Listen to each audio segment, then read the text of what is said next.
I am aware that in 2022, I touched on 1 Peter. And today I want to start a series of 3 weeks on Peter's letter. It is just known as 1 Peter. And as I listened to the reading so well read by Josiah then, I thought that reading in and of itself could take us 3 weeks to do justice to it. But of course I promised that you'd have a quiz from last week. And so it's a good way of us relaxing, having a little bit of fun. We're very serious Presbyterians, and I'd like us to loosen up a little bit, particularly when it comes to the sermon time. So I'm not going to ask you to stand today if you were here last week. Thank you, Maureen. You're one of the exceptions to the rule. The Northern Irish helps that, I think. Okay, here's the first question, which you already had a sneak preview. Who was the famous Christian reformer who had big doubts about Esther, the book, being included in the Bible? He was concerned about the naughtiness of the book. Who was it? Was it John Calvin? Was it John Knox? Or was it Martin Luther? There's a few people nodding. If you have nodded at Martin Luther, you are correct. And Martin Luther had a problem. Was he the one, Barry, also who had a problem with James, or was that John Calvin? The Gospel of Straw. Was it Calvin? I think it was Luther. So he was I think it was Luther. He was a bit of a doubter, really, when it came to some of the books, if they didn't live up to his expectations. Okay, question 2. What plant alluded to in Esther's Hebrew name? Now, I know that's a complicated way, but her name also is the name of a plant. Was it sage? Was it myrtle? Or was it rosemary? It was the middle one, myrtle. You weren't even here, Mrs. Williams. I did talk to you about myrtle, didn't I? We don't use it a lot in our culture, but in other cultures they do. It brings fragrance. And the idea was Esther, she brought fragrance in her life. Third question, what nationality was King Xerxes? That's easy, really, unless you were asleep last week. Was he Babylonian? Was he Egyptian? All great empires at this time. Or was he Persian? Pari's not here. She would know that. Are you watching from home, Pari? Because she's Persian like Xerxes. That is the correct answer. I was going to ask you what his other name was, but I don't know whether I mentioned that, did I? Ahasuerus. Yeah. Okay. Whoa. That's good to hear. Okay. Question 4. Who was Esther's foster father? Was it Pharaoh? If you say Pharaoh, you were asleep or you weren't here. Was it Malachi? Starts with M? No, it wasn't. It was Mordecai. And I made a case for the book being called Esther and Mordecai, because I think he's a bit forgotten. Last question, what was the longest banquet that King Xerxes held, recorded in this book? There were 20 banquets in all. That's the party book, and that's what Luther didn't want or didn't like, amongst other things. Was it 8 days? Was it 18 days? It can't have been 180 days. That's what it was. It's very hard to imagine, but it's there. 180 days. All right, so that's last week. Esther, I hope I had a new appreciation of the book of Esther. And even though God isn't mentioned by name, she is an example of a faithful servant of God. So today, Roger, our title, Chosen Aliens with a Special Inheritance. I have a favourite alien.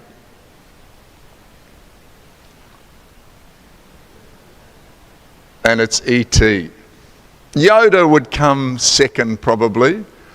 If you haven't seen the movie E.T., you have not lived. Watch it this week. I've probably seen it 7 times, and I don't cry very easy, but I cry in that movie. See, I'm getting emotional because I'm thinking of, that scene. You know that scene. So I challenge you, see if you can not cry. There he is. There must have been E.T. toys, were there? Surely they would have marketed E.T. toys. He came from another place and made a beautiful impact on the earth. And then he went home. E.T., go home. All right? Here's our passage. What on earth has E.T. got to do with our passage?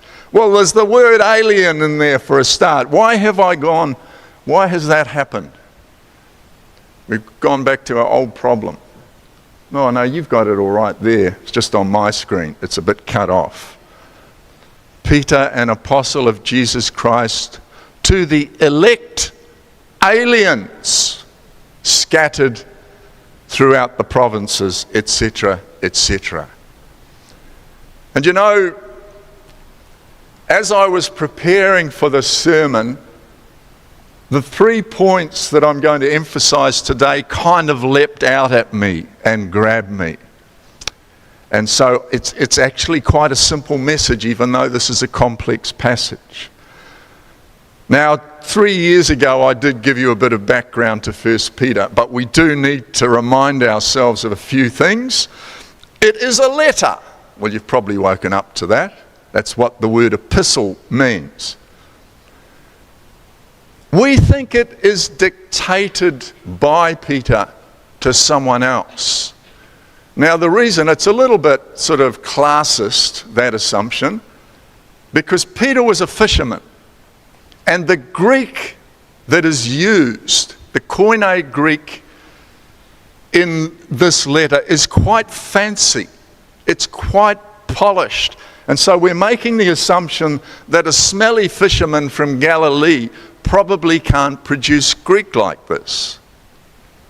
But there are some scholars who argue that in order to be an effective commercial fisherman in Galilee, he needed to be able to speak good Greek and read good Greek. And so they argue for not diminishing his ability to do this. But a lot of other scholars suggest that Peter is the author, but he had an amanuensis, someone who wrote down what he spoke. And hence, and the guess is that it was Silvanus, someone who is mentioned by Paul and in Acts, in the book of Acts. Well, we don't really know, but we do know that Peter was the source of this letter. It came from him. And it is to God's elect, the Greeks say. God's chosen aliens, exiles, scattered through Asia Minor, who were suffering persecution. They were having a hard time, not only from Rome, who was the oppressive regime at this time, but also from other people in society. They were probably Jewish Christians, by and large.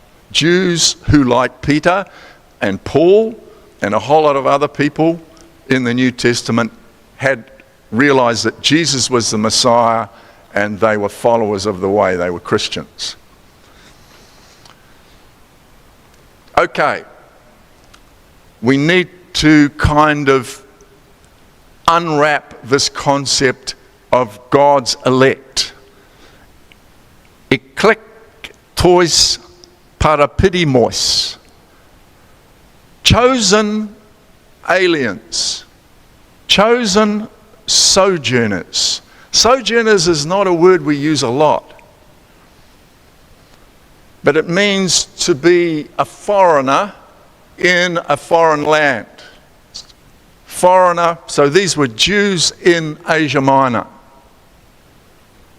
And there's a map here, that's where Asia Minor is, and those people who were mentioned at the beginning of this reading are here. Here comes my fancy arrows. Over there. And probably in some of the other areas. So that's where the people are who Peter is speaking to. That's all background, okay? And I'm going to move very quickly to application here. Chosen aliens. Chosen. Elect.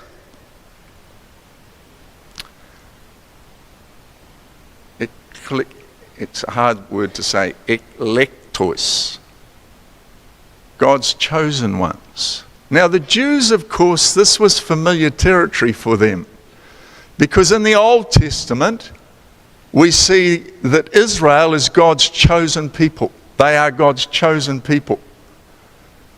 And it's a mixed bag, isn't it? The story of Israel as God's chosen ones.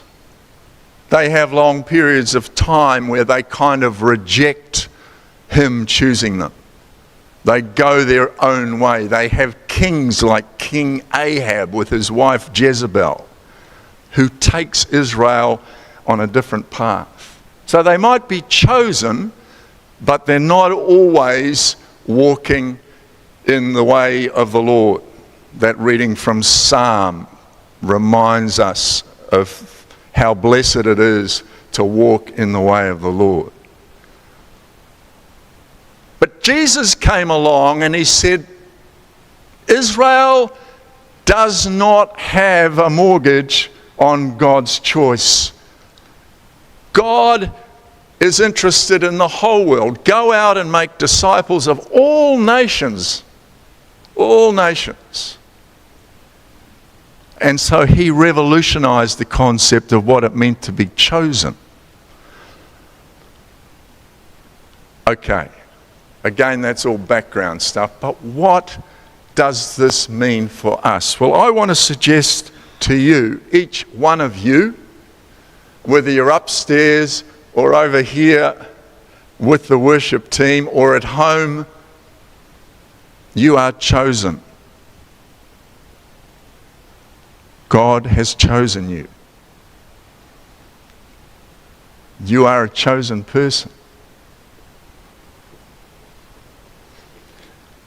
Is it fate that has brought you here? How come you're here? If you are here, you are chosen. Not because this is St Andrews and the best church in New Zealand and therefore you're chosen, it's extra special to be here. Is it some quirk of the universe that has brought you here? I watch a program occasionally on TVNZ Plus called Alone. How many of you have seen Alone? Documentary about people who get put in isolated places. You know, this guy's starving, and before he goes and tries to catch some fish, he prays to the universe that the universe might deliver him a fish. There's a lot of that around. It's a new religion. The universe. I thank the universe. What? How come you're here? You are chosen of God, each one of you. Even if you're on your phone at the moment. You are chosen. God has chosen you. That's the headmaster in me, Aldo. There's a mystery to this. Theologians would say this is God's providence. Some of you have experienced God's providence in the last 6 months. When we pray for things and things happen, oh, that was just a coincidence. We always have the option of saying that was just a coincidence, that my visa got through in time, that I got that job, that finally the specialist came along.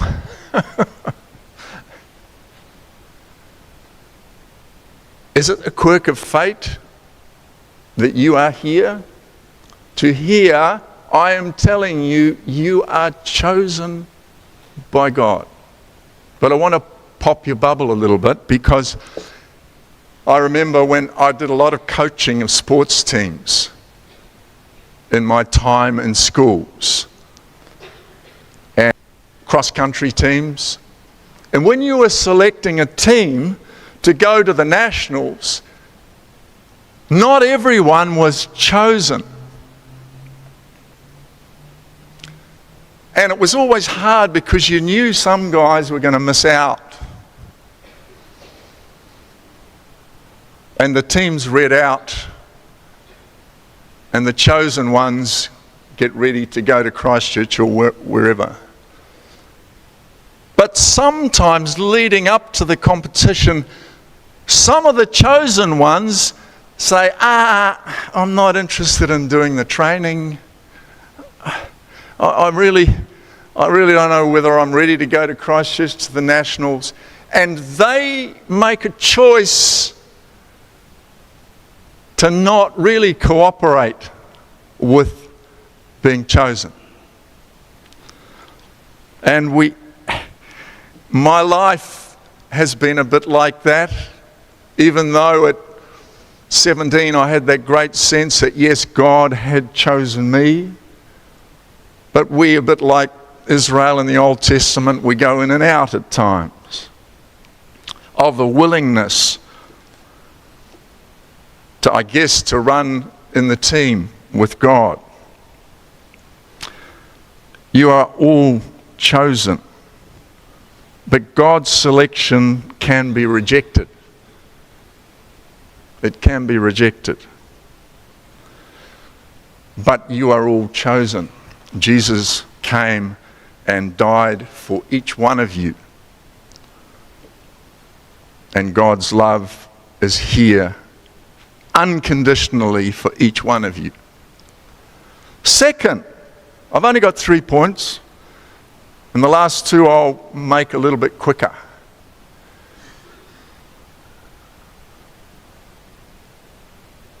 Well, we've done that. Oh, no.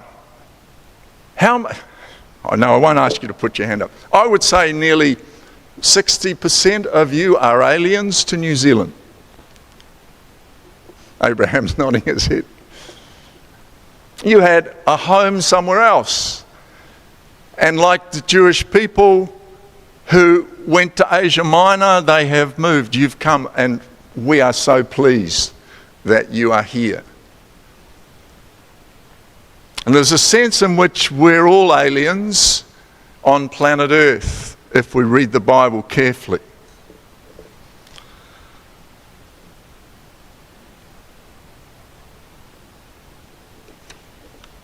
An alien is in the country, but the country isn't necessarily their home. We are told to be in the world, but not of the world. Okay, so there's a sense in which this earthly existence isn't everything that there is. There's a sense in which we're traveling through, and that we're all aliens. We're all sojourners, because we're not here permanently. So, let's loosen it up a little bit. How are you going to relate to the world that you're in? The society that you're in? When Paul and others and Jesus is saying, be in the world but not of the world. Okay. Do not conform to the pattern of this world, Paul in Romans 12. What does it mean for us? Should we set up a commune and escape from the world, like some do, and shut ourselves off from the evils of the world? That's one option. Or can we just spiritualize it? And I've kind of wandered there a little bit. We're just passing through. So let's just concentrate on being good Christians with God and wait for our heavenly reward. The world's a nasty place. Let's not get too involved in it. Jesus called us to be salt and light. And so it doesn't make sense that we should withdraw ourselves from the world. To what extent do we get involved in the world? Nick and I have been embroiled this week, wheeling and dealing with the world, namely the University of Auckland. And it got pretty messy. We got there in the end. But if we hadn't got embroiled in that worldly activity, they would have just rolled over us. And things would be happening, and things are going to be happening, by the way, next door to us. There's nothing we can do about that. But we were able to negotiate a few important things for our future, to protect our future here in this place. That's an example. Some of you are at university. What does it mean to you to be at university in the world, but not of the world? I don't know what the party scene's like. I'm looking at an engineering graduate, but yeah, you, Jocelyn. She's passed. We've got a lot of engineering students here. Okay, back in the day, they were a wild mob. You know, parties every weekend, and they didn't go for 180 days, but boy, they would have gone for the whole weekend. So how do we relate to that?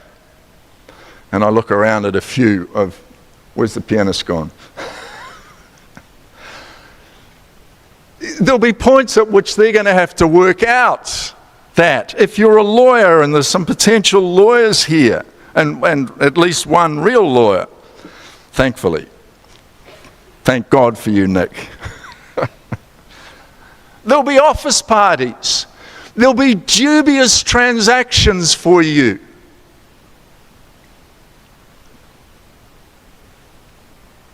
That's a good time to remember the salt and the light. Salt brings cleansing and purity. And light brings hope and honesty. You engineers, you know, are you going to be cutting corners on your drawings, trying to do it on the cheap? Early childhood workers and your relationship with your peers. To what extent do we get involved? Jesus does call us to get involved, but we've got to remember that we're also his chosen people. So that's the second point. Being in the world but not of it. And working that, discerning how you will be as a faithful servant of God.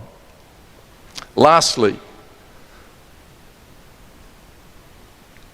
we are chosen aliens with a special inheritance.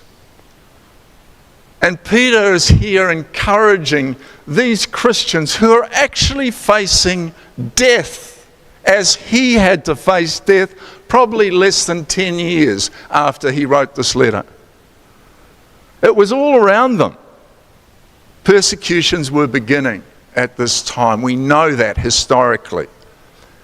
And so the heavenly reward was really relevant. It's relevant to some of us because we're over 70. And none of us know when our time has come.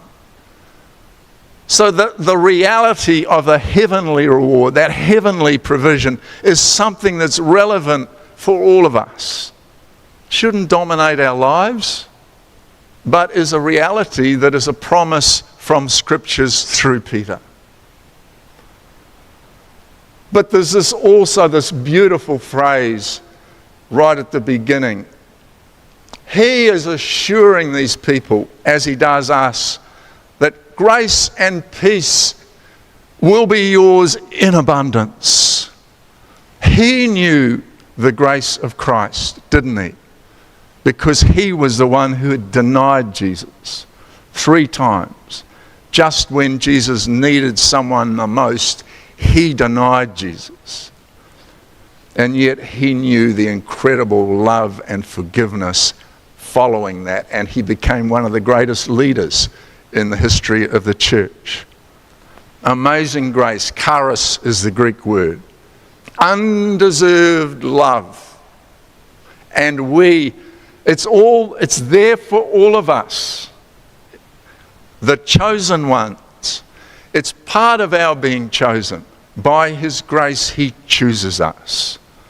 And the peace is that beautiful word shalom. I wrote it on a birthday card this week. That is assuring God's people that ultimate fulfillment is in your relationship with the Almighty God through Christ. Nothing will bless you more than that.